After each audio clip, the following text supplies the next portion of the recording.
राष्ट्रपति ने अभिभाषण में जिक्र किया कि किस तरह से राम मंदिर हजारों सालों से इंतजार हो रहा था और अब वो इंतजार पूरा हुआ, राम मंदिर बनाया गया। राष्ट्रपति के अभिभाषण को जावेद साहब आप कैसे देखते हैं, क्योंकि उन्होंने राम मंदिर का भी जिक्र किया। देखिए, राष्ट्रपति जी के ऊपर कोई टिप्पणी हमें नहीं करनी चाहिए, लेकिन हम जानते हैं कि राष्ट्रपति जी का जो अभिभाषण होता है वो सरकार द्वारा लिखा गया होता है। सरकार पॉलिटिकल बयान देती है, सरकार के नेता या भारतीय जनता पार्टी के नेता राजनीतिक भाषण करते हैं, चुनावी भाषण करते हैं। ये चुनावी भाषण करने का सिलसिला पार्टी के नेताओं तक सीमित रहना चाहिए, राष्ट्रपति जी से ये काम नहीं करवाना चाहिए। और एक और सवाल, राष्ट्रपति साहिबा ने ये भी कहा कि जो तमाम स्कीमें हैं, योजनाएं हैं, महिला आरक्षण बिल का जिक्र किया कि हम लोग ने कानून बनाया उसको, और देश जो है बिल्कुल प्रगति के रास्ते में।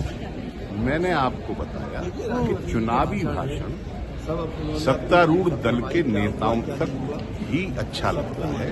संवैधानिक पदों पर बैठे हुए व्यक्तियों द्वारा चुनावी भाषण नहीं करवाना चाहिए, सरकार को ध्यान रखना चाहिए। जावेद साहब, आप तो उस कमेटी में भी हैं जो सर फुटअव्वल सीटों को लेके बचा हुआ है, फर्रुखाबाद सीट भी बेचारे क्या करेंगे कांग्रेस में? कोई सर फुटअव्वल नहीं, बातचीत हुई है, उसके आधार पर कुछ सीटें कांग्रेस को ऑफर की गई है। अगर वो और चाहते हैं तो हमारे नेतृत्व की बातचीत होगी, मसले सब होंगे। जिन सीटों पर आपने घोषणा की है तो उसको लेकर भी कांग्रेस पशुपेश में सलमान खुर्शीद फर्रुखाबाद से लड़ते आए हैं, तो वो सीट भी आपने उसमें घोषित कर दिया अपना। आपको पता है कि सलमान साहब फर्रुखाबाद से ही लड़ेंगे?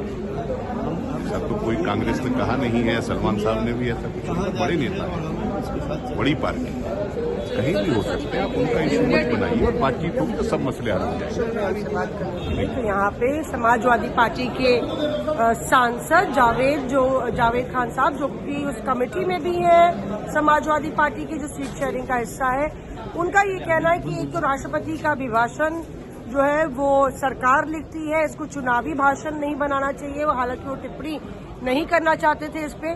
और दूसरी बात है कि जहां तक कांग्रेस के साथ सीट शेयरिंग का सवाल है तो लगातार बातचीत चल रही है। मौसमी सिंह, दिल्ली, आज तक।